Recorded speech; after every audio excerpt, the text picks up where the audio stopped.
자, 오늘 함께 은혜 받으실 말씀의 제목은 우리의 기도, 당신의 뜻이 이루어지이다. 이런 제목으로 함께 은혜를 나누겠습니다. 자, 우리가 기도를 드리고 또 기도 응답을 받고 하는데 이 기도와 응답의 일반 원리가 무엇인가? 자, 기도는 첫째, 누가 기도를 드립니까? 하나님의 백성이 기도를 드려요. 사탄은 기도하지 않습니다. 하나님과 무관한 자는 또 하나님 앞에 기도하지 않아요. 자, 그럼 기도는 언제 드리는 것인가? 새벽에 눈 뜨고서 바로 기도 드리기도 합니다. 또는 새벽 제단에 나와서도 드리고, 또는 하루 세 차례를 정해놓고 기도 드리기도 하고, 또는 저녁에 해질 무렵에 저녁 제사 드리듯이 기도 드릴 수도 있고요. 또 아무 때나 쉬지 않고 기도 드릴 수 있죠. 어디서 기도 드리는 것이 옳은가? 일어나면 바로 눈 뜨자마자 침상에서 고개 숙이고 하나님께 기도할 수 있어요. 다윗이 항상 침상에서 그렇게 기도했다 그랬습니다. 또 성전에서 오늘처럼 교회 나와서 기도할 수 있죠. 또는 예수님의 말씀처럼 우리의 골방에 들어가서 아무도 보지 않는 가운데 하나님께 기도할 수 있어요. 자, 또 무엇을 기도하는가? 첫째는 자기 능력 밖의 일을 기도하는 거죠. 내가 할 수 있다면 하나님, 저 물이 내 앞으로 굴러와서 이 잔에 따라져서 내 입에 들어오게 해주십시오. 그런 기도하면 그건 정신 이상자예요. 우리가 할 수 있는 일은 우리가 합니다. 그러나 우리 능력 밖의 일은 우리가 하나님께 기도로 아뢰고 도움을 청하는 거죠. 자, 또 우리가 이뤄나갈 수 있을 것 같지만 아직 이루지 못한 그 마음의 소원이 있을 수 있어요. 어려서 나는 교수가 되겠다든지 그런 꿈 꾸는 사람 별로 없습니다만은 어쨌든 우리의 소원을 또 하나님께 아뢰 수 있고요. 또 약속의 성취를 하나님께 기도하기도 해요. 이건 무슨 얘기냐면 하나님께서 분명하게 약속을 주셨는데 아직 이루어지지 않은 상태, 그때는 그 약속이 이루어지게 해달라고 하나님 앞에 기도할 수 있는 거예요. 자, 그 다음에 왜 기도하는가? 왜 기도하는가? 아까도 자기 능력 밖의 일을 기도한다 그랬는데 내 힘이 부족하기 때문에 하나님의 도움을 얻기 위해서 기도합니다만은 또 성경엔 기도하라고 여러 차례 명령하셨어요. 그래서 하나님께서 명하셨고 또 기도하면 응답하시겠다고 약속을 하셨어요. 그래서 우리는 기도하는 거죠. 자, 여기 육하 원칙을 제가 적용해서 기도에 대해서 줄거리를 잡아봤는데 마지막으로 그럼 어떻게 기도하는 것인가?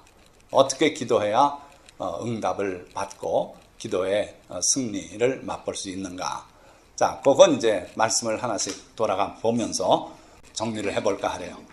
자, 첫째는 예수님의 기도에 관한 가르침인데 너희 중에 누가 아들이 떡을 달라 하는데 돌을 주며 생선을 달라 하는데 뱀을 줄 사람이 있겠느냐?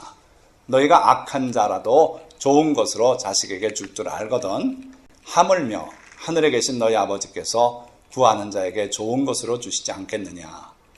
자, 이 말씀 가운데서 기도의 기본 원칙이 잘 드러나 있어요.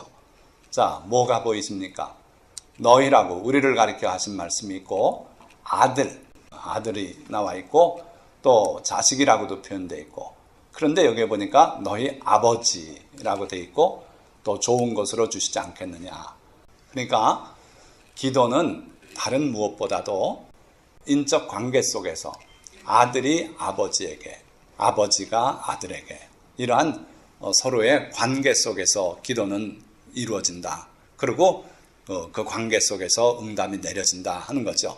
그런데 우리가 기도하는 그 상대는 우리의 육신의 아버지가 아니라 영의 아버지죠. 그래서 우리 아버지에게 구하는데 그 아버지께서 기도의 응답으로서 좋은 것으로 주시지 않겠느냐. 그 예로 우리가 악할지라도 아들이 생선을 달라 하는데 뱀을 주고 떡을 달라 하는데 돌 줄 자가 없는 것처럼 우리의 아버지, 선한 아버지께서는 우리가 기도할 때 좋은 것으로 주신다. 자, 그래서 여기에 기도에 대한 그 줄거리를 우리가 뽑아보면 기도의 바탕과 출발선이 여기 잘 나타나 있더라. 그래서 기도의 바탕은 하나님과의 관계가 우리의 바탕, 기도할 때의 바탕이 돼요. 꺼져 내려가는 바탕 위에다 집을 져선 그 집은 무너지고 마는 거 아닙니까? 그러니까 우리가 기도할 때 뭘 바탕으로 기도하는가? 첫째는 하나님과의 관계 위에서 우리가 기도한다 이거예요. 하나님은 내 아버지시다. 우리는 하나님의 기르시는 양이고 그분은 우리 아버지다. 이런 확실한 관계 위에서 기도해야 되고, 또 기도의 출발선은 하나님의 선하심에 대한 신뢰가 우리의 첫 출발선이 된다. 그래서 어떻게 기도할까요? 하나님이 내 아버지신 것을 굳게 믿고 기도하라. 그리고 하나님의 선하심을 믿고 거기에서부터 기도를 시작하면 되겠다 하는 거죠. 자, 두 번째 말씀은 오직 믿음으로 구하고 조금도 의심하지 말라. 의심하는 자는 마치 바람에 밀려 요동하는 바다 물결 같으니 이런 사람은 무엇이든지 주께 얻기를 생각하지 말라. 아예 싹수가 없다. 그러니까 기도는 어떻게 하라고요? 믿음으로 하고 의심하지 말고 하라는 거예요. 그러니까 내가 하나님께 구하면 하나님께서 분명히 들으시고 그러고 응답하실 것이다. 이걸 믿고 기도해야 돼요. 물론 어린아이가 칼 달라고 떼쓰고 울면 부모가 그걸 주는 거는 애들한테 해를 입히는 거죠. 그러니까 우리가 무엇이 우리에게 유익한지, 우리한테 진정으로 필요한 건지 모르고 구할 경우 아버지 되신 하나님은 유익한 것으로 바꿔주시긴 해요. 그러나 분명히 기도를 들으시고 계시고 응답하실 것이다 하는 건 믿어야 된다 이거예요.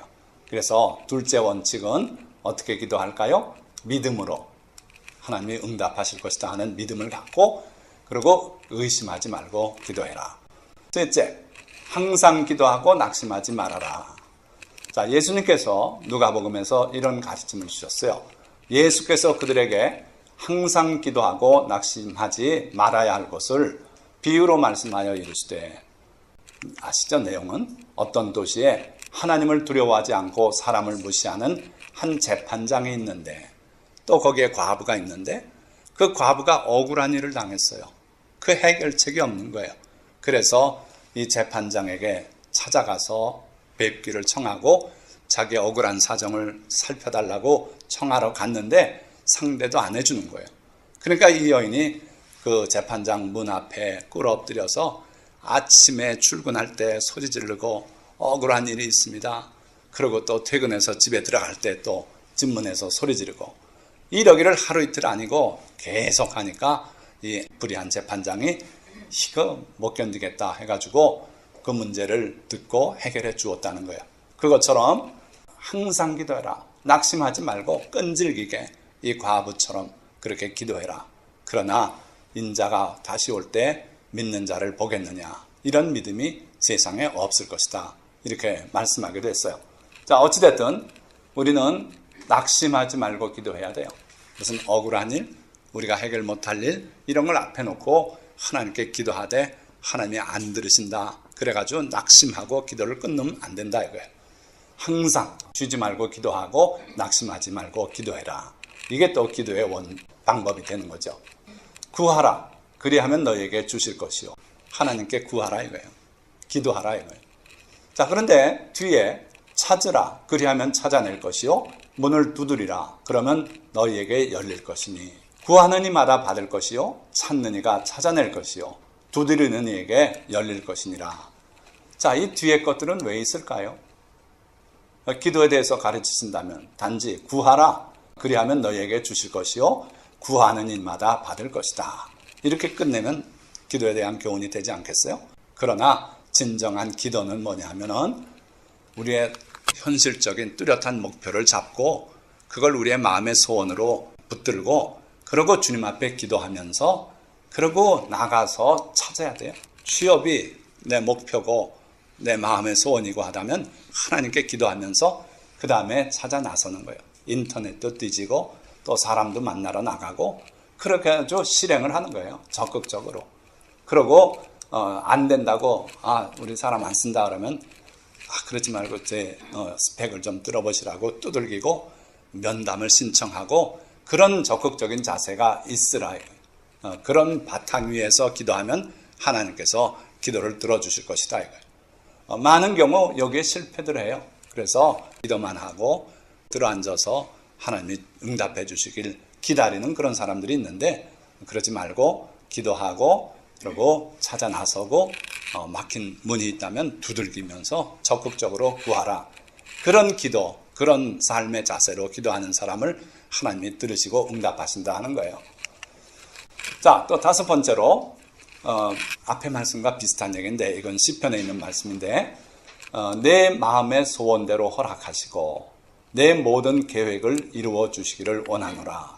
우리가 너의 승리로 말미암아 개가를 부르며 우리 하나님의 이름으로 우리의 깃발을 세우리니 여호와께서 내 모든 기도를 이루어 주시기를 원하노라. 자, 끝에 가서만 기도가 나왔는데 사실 이게 하나의 흐름이 있어요. 첫째는 내 마음의 소원을 하나님이 이루어 주시기를 원한다. 소원 없는 사람은 죽은 사람이나 마찬가지예요. 아무리 우리가 나이가 들고 해도 우리가 앞으로 하고 싶은 뭔가 분명히 잡히는 내 뜨거운 열정의 그리 기우는 그러한 뭔가가 있어야 돼요. 그래야 그 사람은 살아는 사람이에요. 저도 지금 마음의 소원이 몇 가지가 있어요. 하고 싶은데 아직 못하는 그런 것들이 있습니다. 그러나 어떻든 그 마음의 뜨거운 소원을 우리가 간직하고 있어야 돼요. 그리고 그 소원을 하나님께 아뢰고 그럴 때 하나님께서 내 마음의 소원대로 허락해 주시길 바란다. 자, 그냥 막연하게 뜨거운 소원만 있는 게 아니라 또 내 모든 계획, 우리가 그 소원을 이루기 위해서 올 한 해는 내가 영어가 부족하니까 영어를 이 수준까지는 올려놓겠다고 그렇게 마음의 계획을 세우고 실천하는 사람, 그럴 때 그 모든 계획을 하나님께서 달성할 수 있게 능력을 부어주시고 또 좋은 사람을 돕는 사람을 붙여주시기 해서 이룰 수 있게 하나님이 해주시길 원한다. 그러고 내 모든 기도, 이런 소원, 계획을 포함한 모든 기도를 하나님이 이루어 주시길 원한다 그랬어요. 그러니까 이 말씀도 예수님의 가르침과 마찬가지로 기도만 하는 게 아니라 기도하고 찾고 두들기고, 그리고 이건 거꾸로 돼 있죠. 마음의 소원을 먼저 형성하고 그리고 구체적인 계획을 세우고 그러고 나가서 실행하면서 하나님 앞에 기도하고 그럴 때 하나님이 들어 응답하신다 이거예요. 그러니까 응답받는 기도의 비결로서 마음의 소원을 분명하게 갖고 그리고 구체적인 계획을 세우고 그러고 하나님께 기도하고 이게 또 응답받을 수 있는 기도의 비결이 된다 하는 거죠. 자, 또 한 가지는 하나님께서 이런 예언을 주셨어요. 너희 사방에 남은 이방 사람이 나 여호와가 무너진 곳을 건축하며 황폐한 자리에 심은 줄을 알리라. 나 여호와가 말하였으니 이루리라. 주 여호와께서 이같이 말씀하셨느니라. 그래도 이스라엘 족속이 이같이 자기들에게 이루어 주시기를 내게 구하여야 할지라. 자, 이건 무슨 말씀이냐면 에스겔 선지자를 통해서 바벨론의 그 포로 생활과 그리고 다시 돌아올 거를 말씀하시는데 돌아오는 장면에서는 이렇게 세세하게 말씀해요. 너희가 가면은 성전이 다 헐어져 있고 성벽이 무너져 있고 그런 황폐한 터전에 너희가 도착할 텐데 그것을 다 일으켜 세울 수 있도록 내가 도와주마. 그때에 너희가 다 쫓겨나서 빈터가 되었을 때 거기에 살고 있던 이방 사람들이 신기하게 바라볼 것이다. 그 사방에 남은 이방인 사람이 나 여호와가 무너진 곳을 건축하며 황폐한 자리에 심은 줄을 알게 될 것이다. 그 황폐한 자리에 이스라엘 백성을 유대 민족을 다시 데려다가 거기다 심고 그러고 황폐한 곳을 일으키고 건축하고 하는 것을 이방 사람들이 알게 된다 이거예요. 누가 하는 것을? 나 여호와가 내 하나님께서 친히 그렇게 하고 계신 것을 그들이 알게 될 것이다 하시면서 내가 말하였으니 이루겠다. 반드시 이루겠다. 자, 그러면 여러분들 믿음이 있으면 어떻게 하면 됩니까? 앉아서 보기만 해도 될 것 같아요. 하나님께서 하시겠다고 굳게 말씀하셨으니까. 그 전능하신 하나님이 천지를 창조하신 하나님이 말씀하셨으니까 그냥 바라만 보면 될 것 같은데 여긴 또 그렇게 말씀했어요. 주 여호와께서 이같이 말씀하셨느니라. 그래도 이스라엘 자손이 이같이 자기들에게 이루어 주기를 내게 구하여야 할지라. 하나님이 분명히 약속했지만 그 약속한 말씀을 실제로 하나님이 이루시도록 이루는 그날까지 계속 기도하는 거예요. 바로 이게 그런 이스라엘 백성의 모습입니다. 지금 현재 예루살렘 웨일링 월 통곡의 벽 앞에서 날마다 기도하는 거예요. 뭘 기도합니까? 그 예루살렘에 하나님의 성전이 다시 세워지기를 기도하는 거예요. 하나님께서 분명히 그렇게 하시겠다고 약속하셨고, 그러니까 앞으로 이슬람 사원이 헐어지고 그 자리에 하나님의 성전이 들어서기를 그들은 기도하고 있는 거예요. 하나님의 약속의 말씀을 우리가 붙들고 그 말씀이 성취되도록 그날까지 기도하는 그런 기도가 또 때로는 필요해요. 자, 그 다음에 그가 내게 간구하리니 내가 그에게 응답하리라. 자, 여기 기도의 한 형태를 말씀하고 있는데 히브리 원어로 카라라고 되어 있어요. 카라. 이게 영어도 비슷해요. 영어로는 call. 이 카라란 뜻은 실제 소리내서 부르는 거예요. 그래서 그가 내게 간구하리니 내가 그에게 응답하리라. 하나님의 백성이 하나님께서 귀히 보시는 그 인물이 하나님께 때로는 소리를 지른다 이거예요. 왜 소리 지릅니까? 여기 간구하리니 그랬지만 소리를 지를 것이다. 급한 일, 너무나 중요한 일, 이걸 앞에 놓고는 우리가 조용히 늘 하던 기도 방식으로는 안 돼요. 그래서 기도원에 들어가서 소리쳐 부르기도 하고 그 금식하면서 기도하기도 하고 이런 식으로 특별한 기도를 할 때가 있다 이거예요.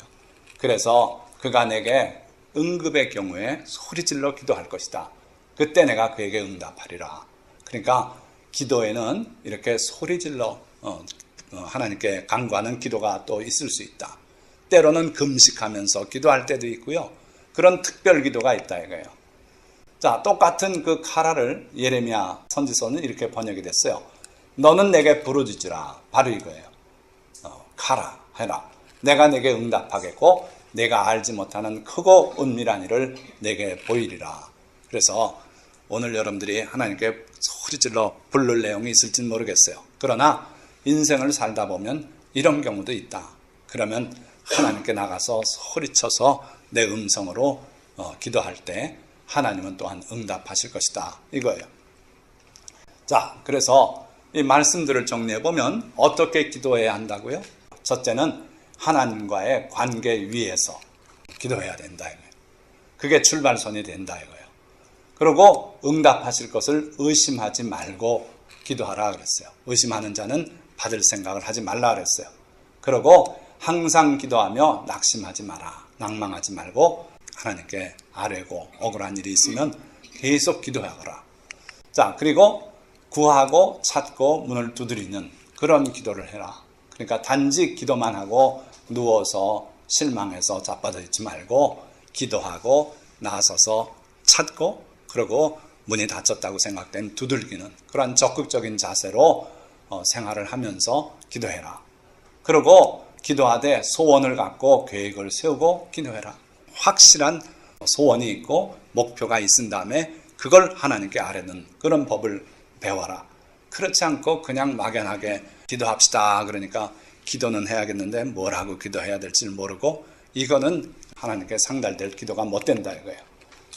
자, 그리고 하나님께서 때로는 약속을 주시면 그 약속을 받은 후에도 그 약속이 성취될 때까지 그 성취를 위해서 기도하는 그런 기도가 필요하다.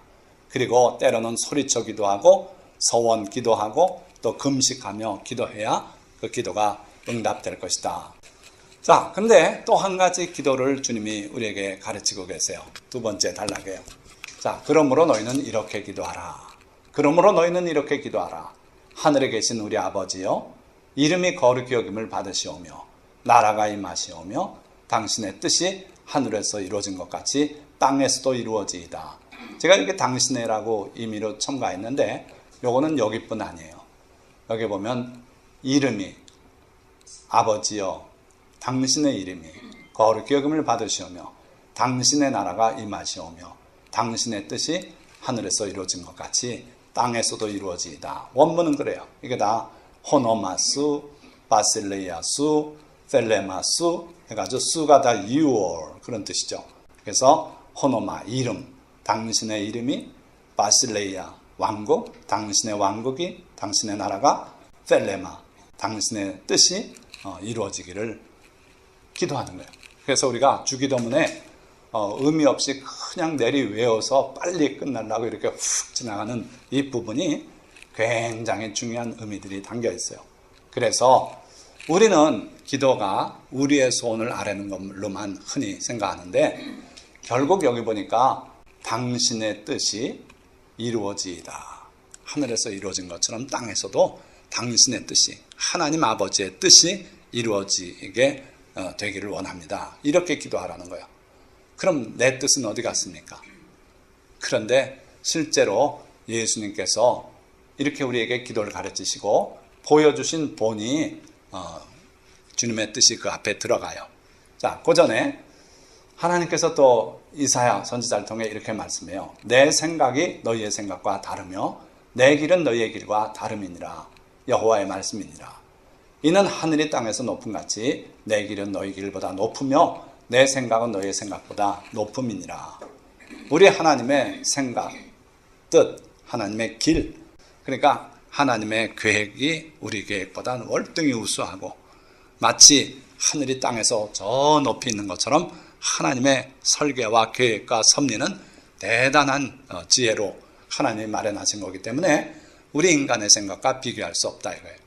또 그걸 이루어 나가는 방법, 여기서는 길이라 그랬어요. way, 방법이라고 생각해도 돼요.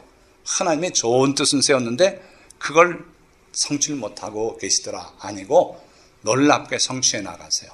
그 하나님의 성취하시는 그 방법이 또 우리가 생각하는 방법과는 다르다 이거예요. 하나님의 생각이 우리 생각보다 높기 때문에 하나님의 방법이, 길이 우리 방법보다 월등히 우수하기 때문에 내가 뭐라고 기도해도 그대로 이루어지지 않는 게 때로는 이루어와요. 하나님의 생각과 하나님의 방법에 따라서 이루시는 게 훨씬 유리할 수 있다 이거예요. 그래서 예수님은 바로 그 말씀으로 우리에게 가르치고 있는 거예요. 자, 우리 생각이 어떤 수준인가 한번 돌아볼 필요가 있는데 우리 생각은 항상 근시안적이에요. 그리고 이기적이에요.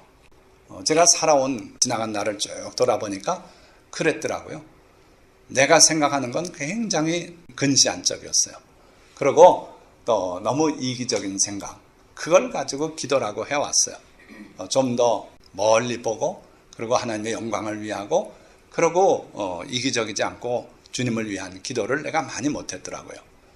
자, 성경에 나오는 제자들의 모습도 그랬어요.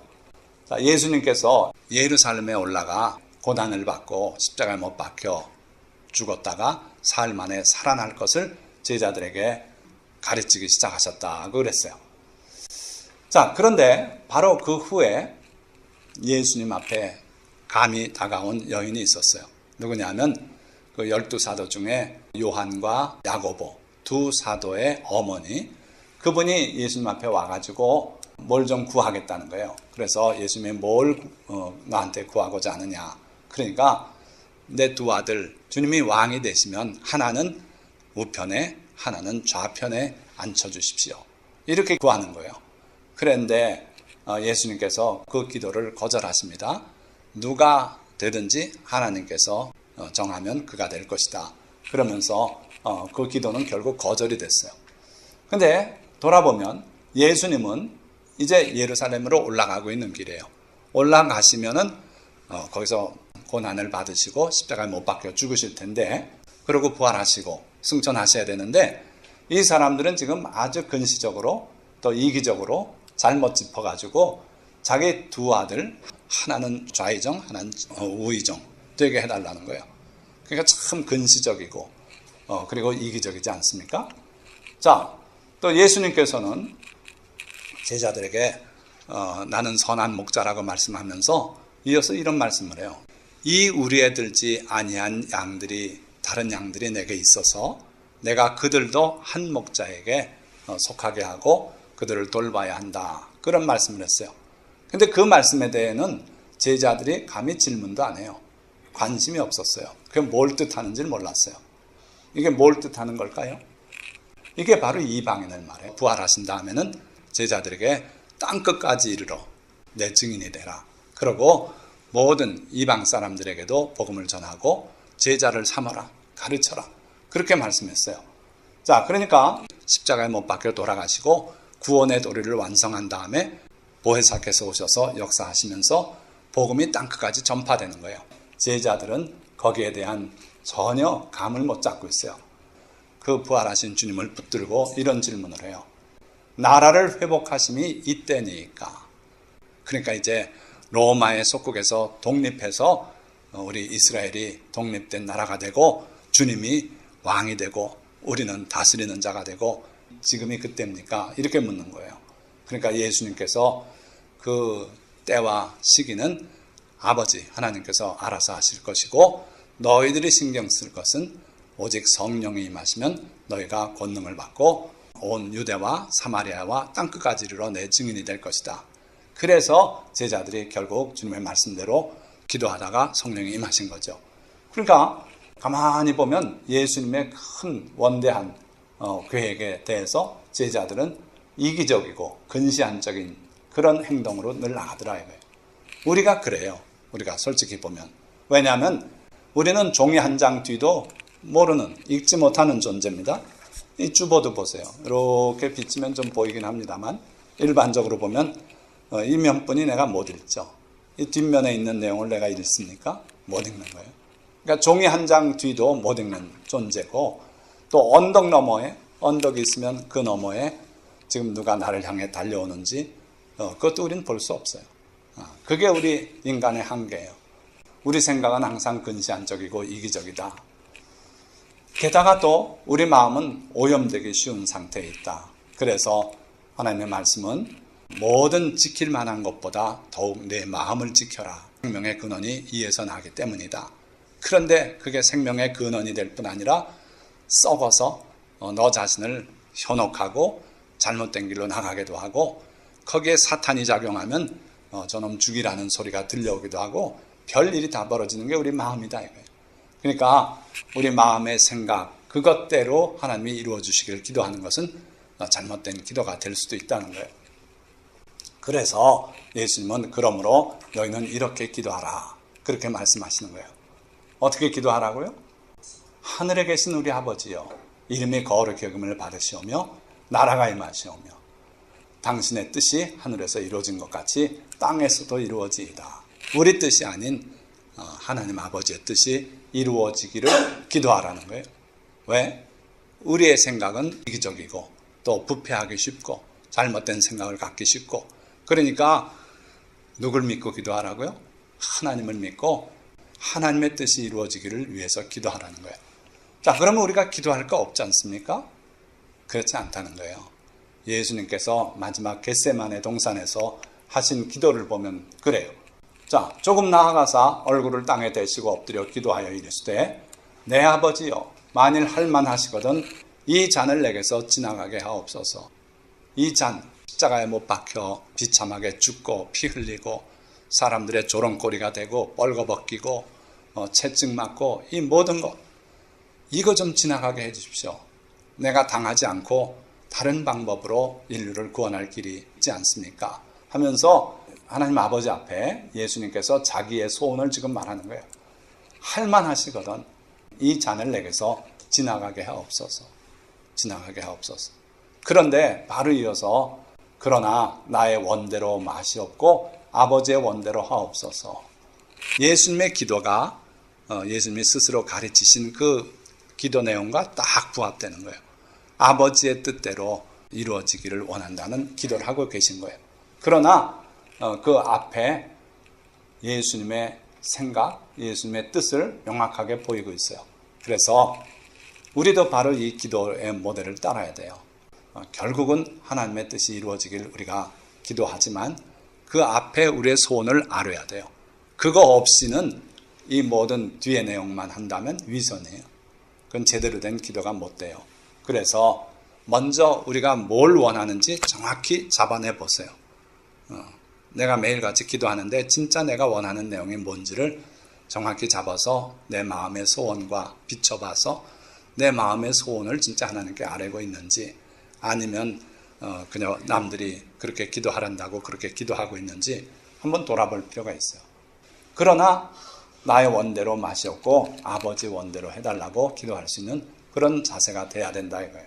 예수님께는 하나님께서 일찍부터 아버지의 원이 무엇인지 또 예수님께서 이 땅에서 이루어야 할 그 과제가 무엇인지를 일찍 깨닫게 하셨어요. 그래서 사역 초기에 니고데모가 예수님을 밤에 찾아왔을 때 모세가 광야에서 뱀을 든 것 같이 인자도 들려야 하리니 이는 그를 믿는 자마다 영생을 얻게 하려 하심이니라.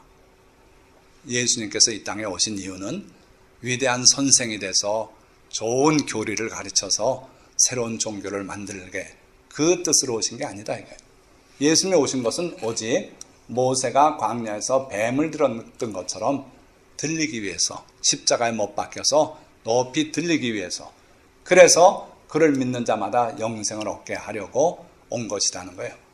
이게 예수님께서 선포하신 예수님의 사역 내용이지만, 예수님께서 이루실 과제의 내용이지만, 이게 또한 하나님의 뜻이죠. 그렇죠?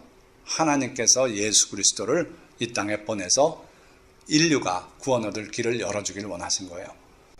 자, 그러면서 그 예수님이 독립한 이스라엘 왕국의 왕자로 태어나서 아주 멋있게 품위 있게 그렇게 성전도 짓고 거기서 제자들을 양육하고 이렇게 해서 세계 만방에 복음을 수출하고 그렇게 안 하셨어요. 하나님의 길은, 하나님의 방법은 예수 그리스도께서 한 가난한 집안에 태어나고 그리고 목수의 아들로 자라고 그리고 나중에 십자가에 못 박혀 죽고 그렇게 돼서 인류의 구세주가 되는 게 하나님의 길이에요. 내 길이 너희 길보다 높다 그랬어요. 내 생각이 너희 생각보다 높은 생각이다 그러셨어요. 구원에 관해서도 그렇고 우리 일상의 기도에 대한 하나님의 뜻도 그래요. 그래서 하나님은 우리의 생각보다, 우리의 길보다 높은 생각, 높은 길, 우리 생각과 다른 생각을 가지고 계시다.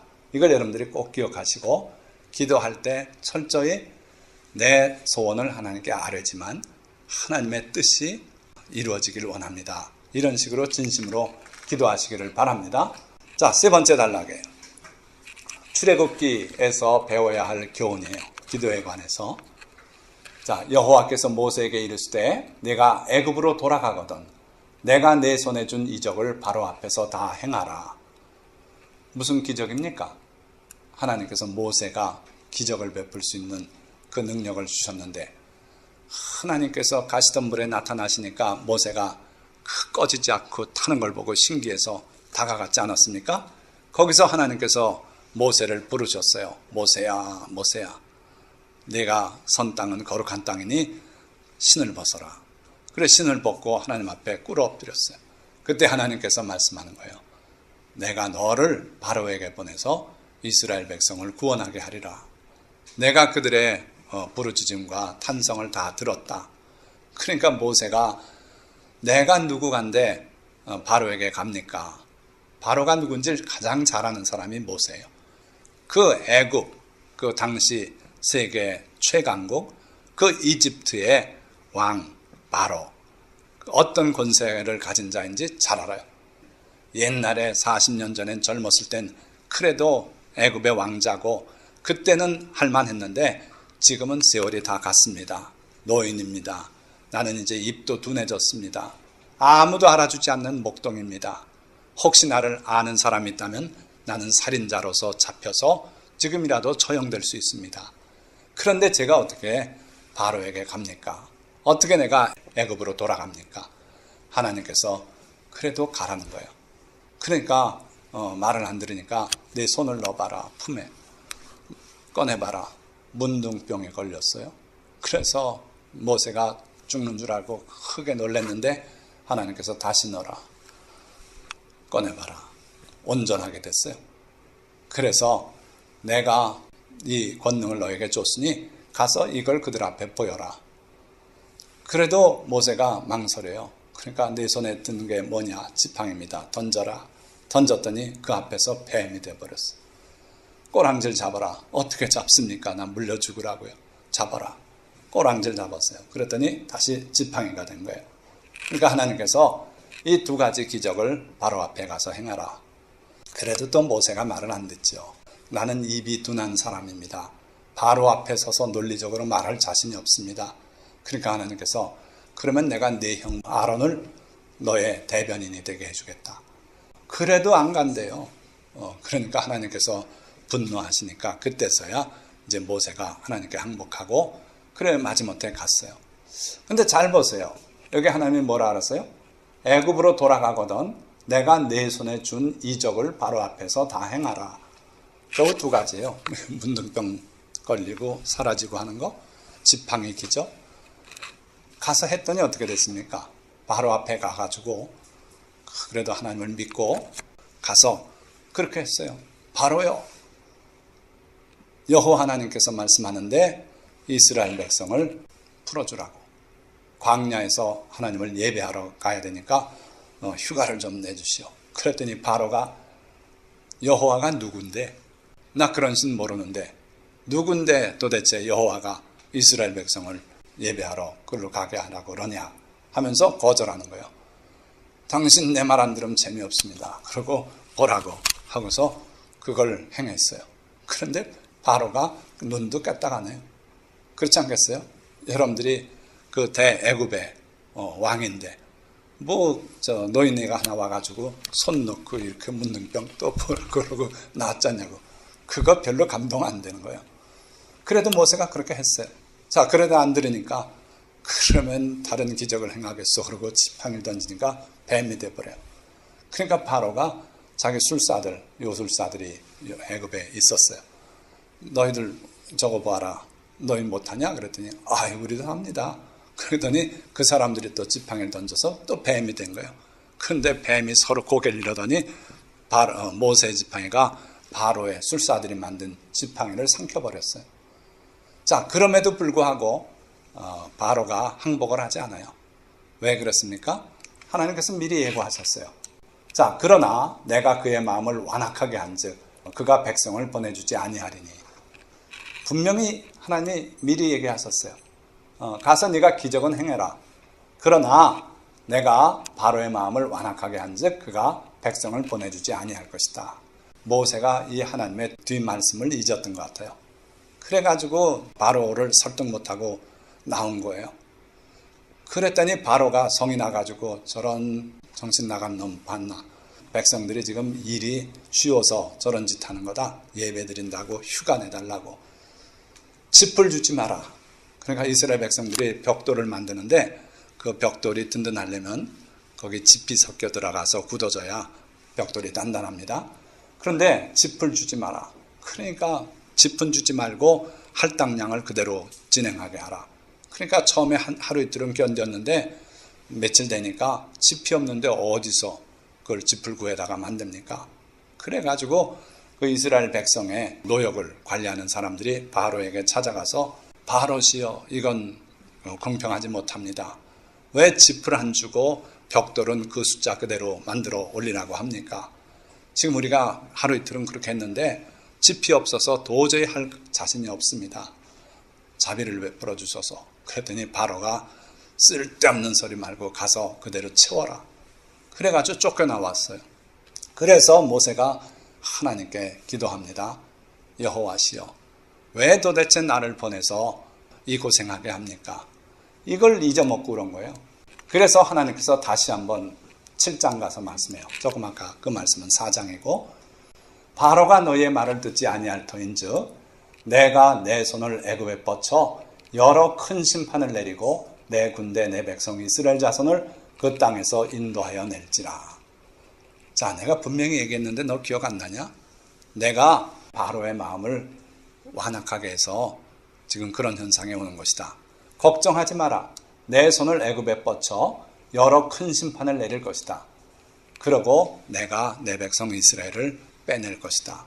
그렇게 하나님께서 다시 한번 리마인드 시켜주셨어요. 자, 여기서 여러분들 생각할 것은 우리의 생각과 하나님의 생각이 달라요. 우리가 일을 하려는 방식과 하나님의 방식이 다르다는 거예요. 우리는 기적 베풀어가지고 바로가 항복하고 바로 내주면 얼마나 좋겠어요. 근데 하나님은 바로의 마음을 완악하게 해서 항복했다가도 또 생각해보니까 억울해요. 이 많은 노예를 내가 왜 석방을 해줘?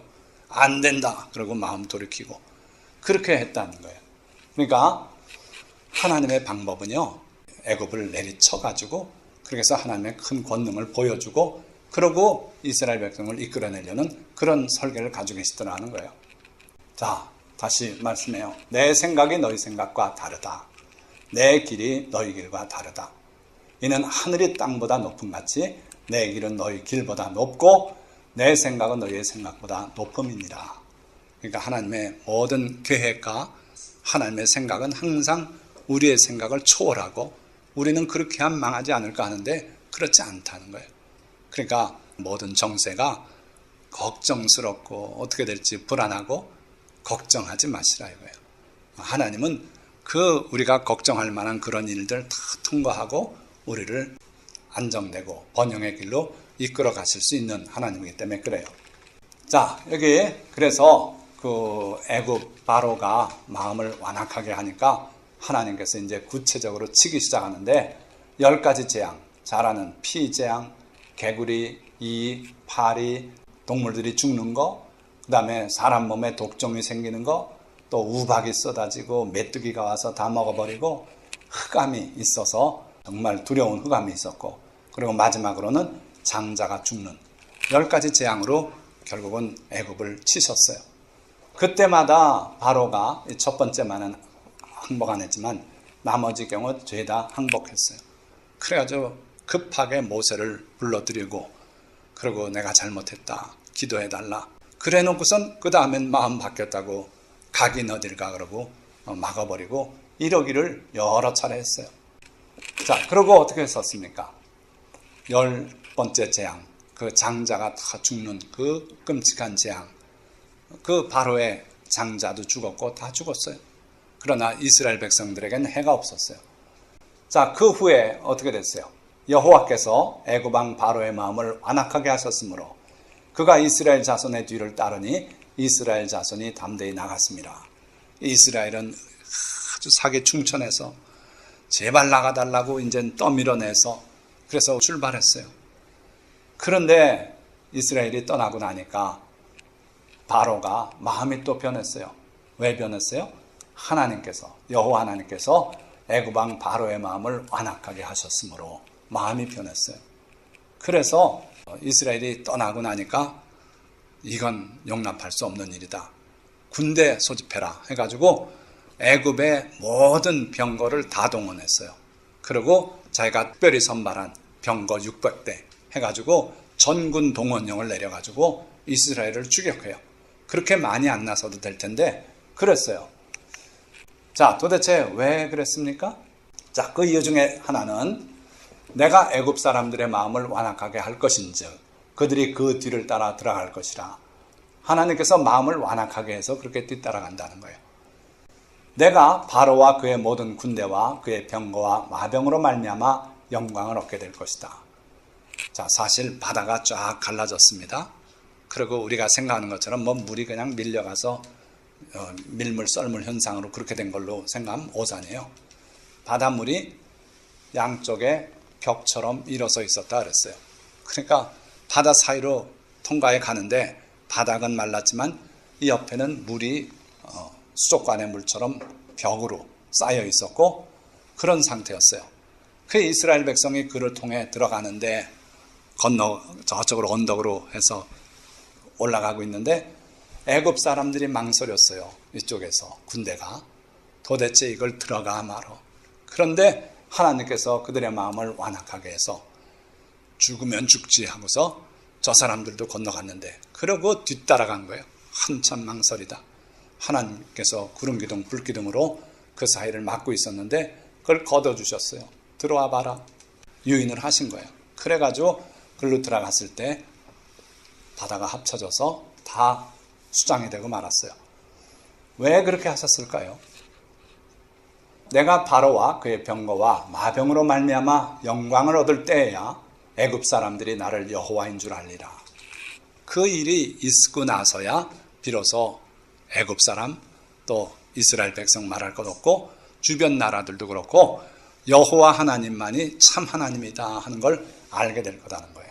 그러니까 하나님을 나타내기 위해서 그 세대뿐 아니라 오늘 우리에게까지도 여호와 하나님은 참 하나님이다 하는 걸 알게 하기 위해서 그 일을 하신다는 거예요. 우리 생각 같으면 빨리 그냥 휙 가나안 땅으로 인도해버리면 끝나지 않았을까? 아니다 이거예요. 하나님이 살아계신 하나님인 것을 보여주기 위해서, 후대를 위해서도 이 일을 하셨고, 자, 또 다른 이유가 있는데요. 이거 보세요. 이게 이제 이집트예요. 애굽이에요. 나일강입니다. 나일강 하류에 지금 모든 주요 도시들이 다 있어요. 이스라엘 백성은 여기 고센이라고 하는 땅에 살고 있었어요. 원래 고향은 여기 가나안 땅이죠. 자, 여기 지중해고요. 이렇게 해변 따라오는 길이 굉장히 편한 길이에요. 그런데 유감스럽게도 이 해변길에는 블레셋 사람들이 먼저 철기 문명을 가지고 정착을 했어요. 이쪽에 가자, 지금 가자지구 데모 많이 하고 하는 그쪽에. 자, 여기에 고센 땅에서 일로 그대로 가서 여기 들어가면 이제 하나님이 예정하신 가나안 땅 아닙니까?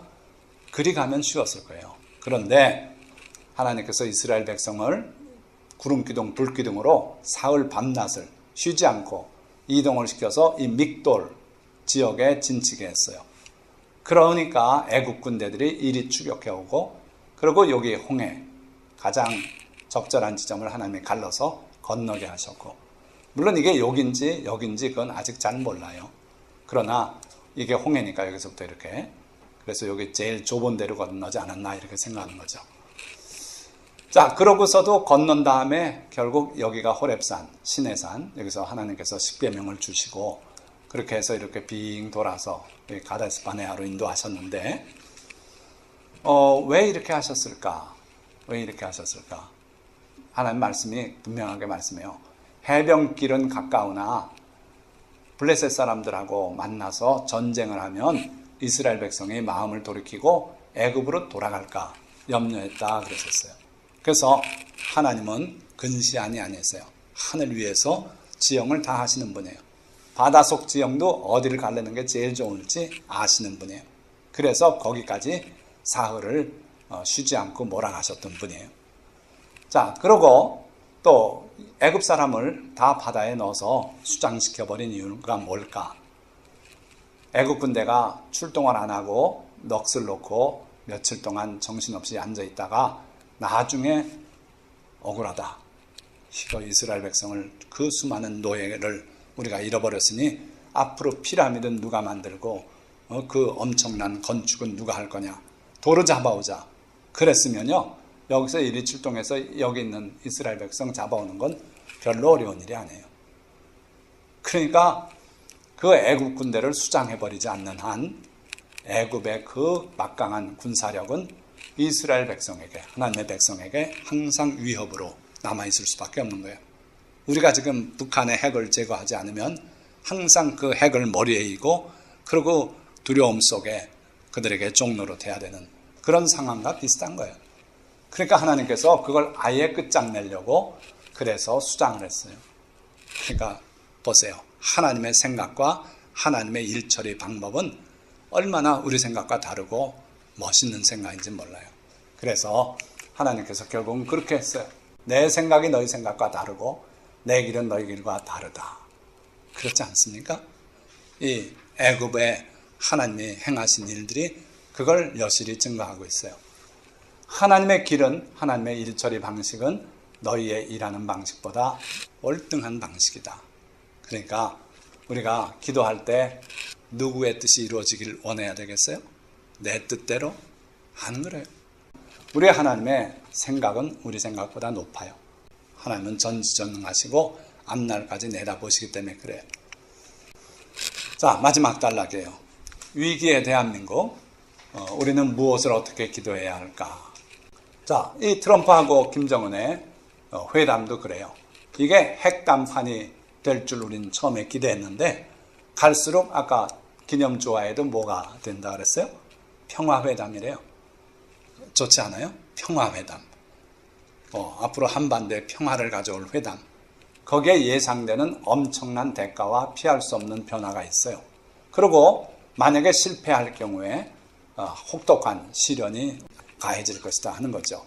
자, 우리는 그럼 어떻게 할까요? 이럴 때 뭐라고 기도해야 됩니까? 첫째는 주의 이름이 높임 받으시고 주의 나라가 이 땅에 임하시며 주의 뜻이 온전히 이루어지시기를 기도해야 돼요. 이게 예수님이 가르치신 기도 내용 아닙니까? 그러니까 우리 대한민국 안에서 하나님의 이름이 높임 받으시고 이 대한민국 안에 하나님의 나라가 자리 잡고 그러니까 교회가 박멸되는 그런 불행한 일이 없기를 우린 기도하는 거예요. 저 북한이 평양이 동양의 예루살렘이라고 그렇게 불리던 그 북한이 거기에 복음이 먼저 들어왔는데 교회가 완전 박멸됐잖아요. 없잖아요. 가짜 교회뿐이 없잖아요. 두 곳에. 자, 그런 끔찍한 일이 우리에게 일어나지 않기를 기도해야 되고 구체적으로 대한민국이 베트남처럼 공산화되지 않고 우리 믿음과 자유민주주의 체제를 하나님께서 지켜주시기를 기도해야 돼요. 이게 우리의 소원이에요. 이 소원을 우리가 우리의 뜻을 하나님께 아뢰는 거예요. 북한의 공산 독재 체제가 무너지고 북한 2,500만 동포에게도 복음이 전파되고 자유가 허락되기를 위해서 기도해야 돼요. 얼마나 많은 그리스도인들이 그 간증을 읽어보면 여러분들 관심 갖고 한번 유튜브 좀 보세요. 너무 끔찍해요. 정말 동물도 아닌 그런 몰골로 수용돼 있고 끓는 쇳물에 그냥 잿더미가 되기도 하고 정말 끔찍한 일을 북한 그리스도인들이 당하고 있어요. 그래서 그들에게 신속한 해방이 임하도록 기도해야 되고요. 자유민주주의로 통일된 대한민국이 되어서 세계로 나가 땅끝까지 이르러 복음 전파의 주역이 되기를 위해서 기도해야 돼요. 그리고 주님이 주신 자유와 풍요 속에서 우리가 너무 안일했어요. 주님보다 세상을 더 사랑하고 주님을 노엽게 했어요. 이것을 우리가 회개할 수 있도록 그리고 회개의 영을 부어주시도록 그렇게 기도해야 돼요. 자, 말씀을 맺습니다. 성도는 기도로 살아가는 존재예요.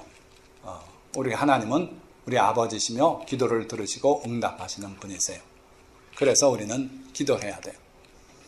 우리는 자기 마음의 소원을 주님께 기도로 아뢰기도 하며 때로는 억울함을 놓고 기도하기도 하고 하나님의 약속의 말씀이 성취되기를 기도하기도 해요. 그러나 어떤 기도를 드리든 잊지 말아야 할 것은 하나님께서 우리의 기도에 응답하셔서 우리가 구한 것 또는 그보다 더 좋은 것을 주실 것이라는 사실이에요. 그걸 믿고 하나님께 기도해야 돼요. 자, 지금은 대한민국의 운명과 북한 동포의 해방을 위해 그리고 내 가족과 자신을 위해 간절히 기도해야만 할 때예요. 여러분들이 기도 안 하고 계셨다면 기도하시기 바랍니다. 반드시 기도해야 돼요. 이때 기도하지 않으면 그 책임이 우리에게 돌아올 것이며 지울 수 없는 후회가 우리의 운명이 될 것이기 때문에 그래요. 자, 그러니 기도합시다.